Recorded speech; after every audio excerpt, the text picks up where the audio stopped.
Samedi 20 juin, les Black Panthers de Thonon-les-Bains, double champion en titre, avaient rendez-vous avec les 6000 spectateurs du stade Charletti de Paris pour affronter les Cougars de Saint-Ouen-l'Aumône, seule équipe invaincue de la saison Elite 2015. Un casque de diamant inédit entre deux équipes ultra-offensives. Pourtant, ce sont bien les défenses qui vont prendre le pas sur les attaques, à l'image de Franck Galvin. Le défenseur qui disputait le dernier match de sa carrière donne le ton dès l'entame de la partie. Finalement, le champion qui va être le premier à se montrer dangereux en attaque. Sur cette double pass, Billy Green trouve son receveur Lucas Veluire pour un gain de près de 50 yards.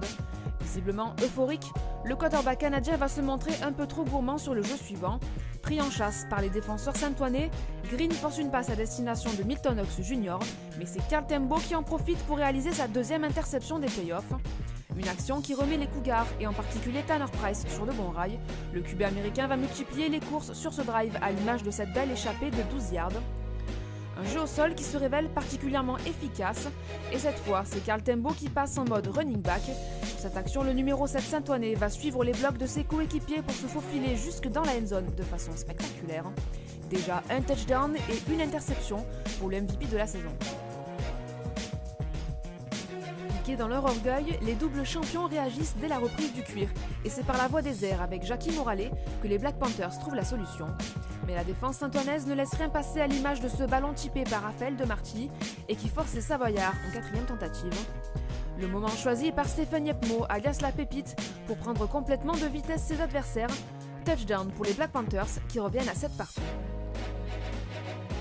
De retour en attaque, les Cougars se retrouvent rapidement dans la moitié de terrain thononaise, mais Michael Serre va concéder un turnover sur ce plaquage, un fumble recouvert par l'équipe de Thonon, qui va alors insister sur le jeu de passe avec son tight end Jackie Morale, véritable soupape de sécurité pour Billy Green, mais aussi une cible privilégiée à longue distance, puisque sur cette action, le QB canadien parvient à se connecter sur plus de 30 yards avec son tight end.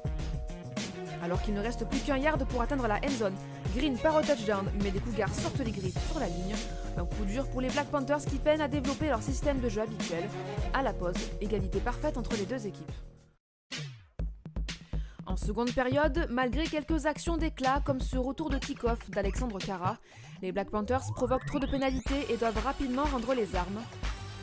L'occasion pour les Cougars de dérouler leur jeu au sol, avec notamment Isaac Amwako.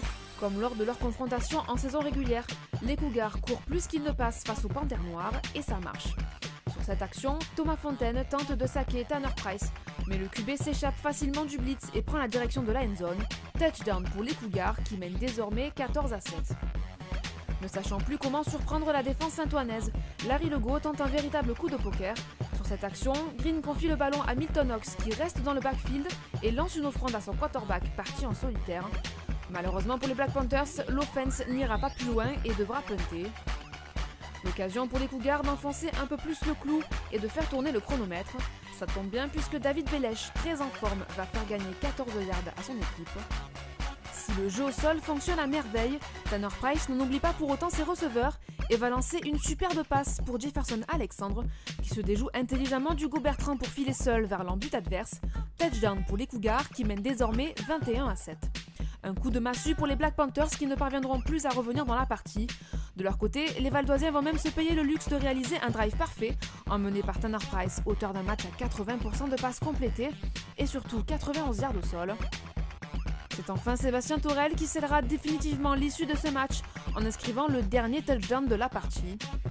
Score final 28-7 et victoire des Cougars de Saint-Ouen-l'Aumône qui remportent le premier casque de diamant de leur histoire. Une satisfaction et une joie immense pour Xavier Masse, manager et head coach de l'équipe saint-oinaise. Ça fait plaisir, surtout qu'on a vraiment appliqué le plan de jeu aujourd'hui. Pour nous c'était un peu une découverte, j'avais un peu peur que mes joueurs soient un peu grisés par l'événement, justement se laissent un petit peu trop emballer. Et ça a été mon discours pendant 2 semaines de leur dire tout ce qu'on a à faire pendant la finale c'est jouer au football et tout ce qui se passera dans les tribunes ça sera pour après le match. Pendant le match il faut être concentré par ce qui se passe sur le rectangle vert. Et la défense que j'ai mise en place, les gars ont respecté les assignations. Aujourd'hui la défense elle a fait le taf.